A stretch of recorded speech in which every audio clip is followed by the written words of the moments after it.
General Hospital spoilers update for Wednesday, predicting. It feels messy in a way that's not accidental.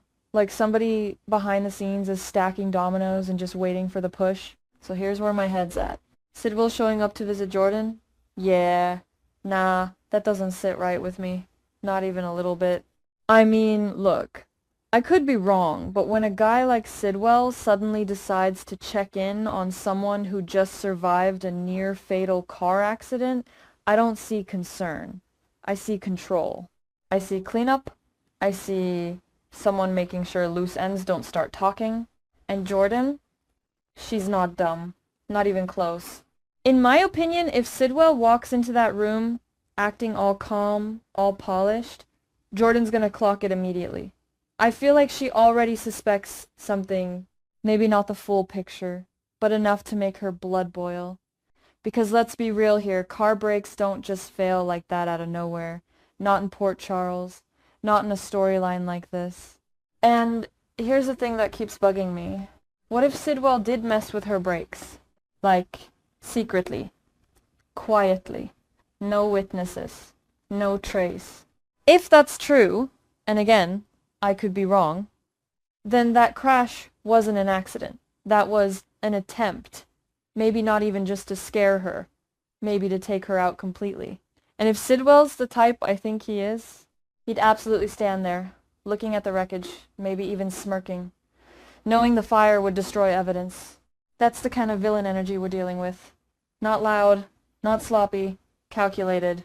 And don't even get me started on the police angle. Because if Sidwell has even a fraction of influence, yeah, I'm saying it, dirty cops are absolutely on the table, files get altered, reports go missing, evidence gets misplaced. That's not even far-fetched anymore. That's just Tuesday in Port Charles. But here's where things get interesting. Curtis, people keep underestimating him, and I don't get why. This man used to be a private investigator. That's not just a job you forget how to do. That's instinct. That's muscle memory. And if anyone can sniff out inconsistencies in a case like this, it's him. So yeah, I think Curtis is gonna dig. And not politely either. Not by the book. I'm talking digging in a way that makes people uncomfortable. Which brings me to Isaiah. That confrontation? Woo! Yeah, that's gonna get heated. Because I feel like Curtis isn't just asking questions, he's accusing. Maybe not outright, but the tone, the energy, it's gonna be there. Like, why didn't you stop? Why didn't you help? That kind of thing. And look, I could be wrong, but there's a version of this where Curtis genuinely believes Isaiah had something to do with the crash, or at least knows more than he's saying. And Isaiah, he's gonna try to explain. Of course he is. But here's the problem. When someone's already made up their mind, explanations don't land. They just bounce off. Curtis might not want to hear the truth. He might just want someone to blame. And, that's dangerous. Now, shifting gears a bit, because this part is weird in a different way. Christina and Ethan. I don't trust it. I just don't. Ethan talking about revenge against Sidwell on paper. It makes sense. Sidwell hurt Holly. That's his mom. Of course he'd want payback.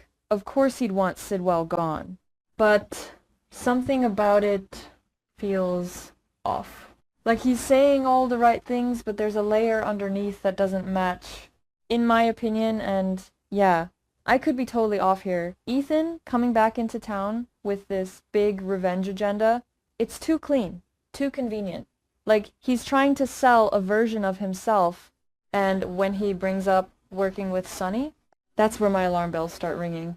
Because Sonny doesn't just let anyone in. And if Ethan is pushing for that kind of access, you gotta ask why. Is it really about revenge? Or is it about proximity? Because let me throw this out there. What if Ethan is playing both sides? I know. It sounds wild. But hear me out. Rick warning Sonny about Ethan. That didn't come out of nowhere.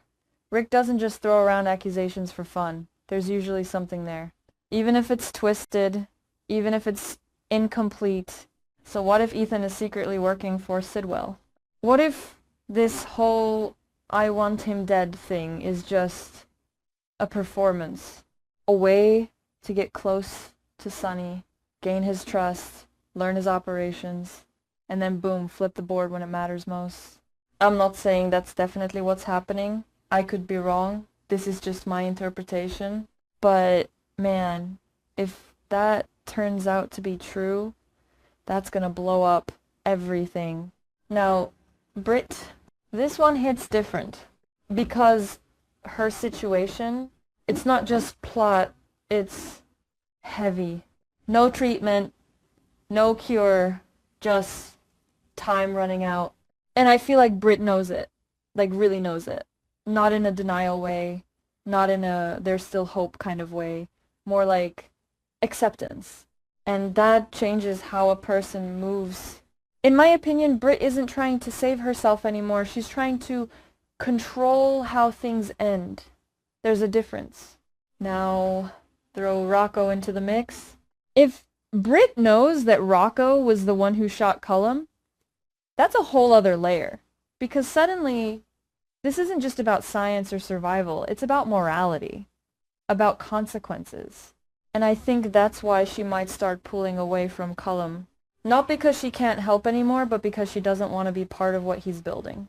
That cold synthesis project, whatever it really is, it feels bigger than just a cure. It feels like something dangerous, something that crosses lines. And without Britt, Sidwell and Cullum are going to struggle, no question. But here's the thing, they're not the type to just give up. They adapt, they escalate. So I wouldn't be surprised if they go looking for Britt. Not to ask, not to negotiate, but to force her back into the equation. And that's where things could get real dark. Now Lucas, I gotta say, I respect what he's trying to do. I really do. If he's working on a plan to help Britt, that's noble. That's human. But it's also risky as hell. Because Sidwell, he doesn't tolerate betrayal. We've seen that before. Dalton paid the price, and that wasn't subtle. That was a message. So if Lucas gets too close to something Sidwell wants hidden, yeah. He's in danger, big time. And the scary part is he might not even realize how deep he's in until it's too late. Now, Dante. Man. This guy's carrying secrets like it's a second job. And if this new one is about Rocco, that's a ticking time bomb. Because secrets involving kids, violence, and powerful enemies, they don't stay buried. And Cullum, if he finds out Rocco was the one who shot him, that's not gonna end in a calm conversation. That's retaliation. Immediate, personal. I can actually picture it. Cullum going after Rocco, no hesitation, and Dante walking in at the last second. I hope that's what happens. I hope Dante gets there in time. Because if he doesn't, nah. I don't even want to go there. But this is what I keep coming back to. Everything right now feels connected. Not in a neat, tidy way. More like threads tangled up, pulling tighter with every move. Sidwell at the center, Curtis digging, Ethan possibly lying, Britt fading, Lucas risking it, Dante hiding things. It's all building towards something. And I feel like, just my opinion, the next few moves are gonna decide who's still standing when it all collapses. But hey, I could be wrong. What do you think?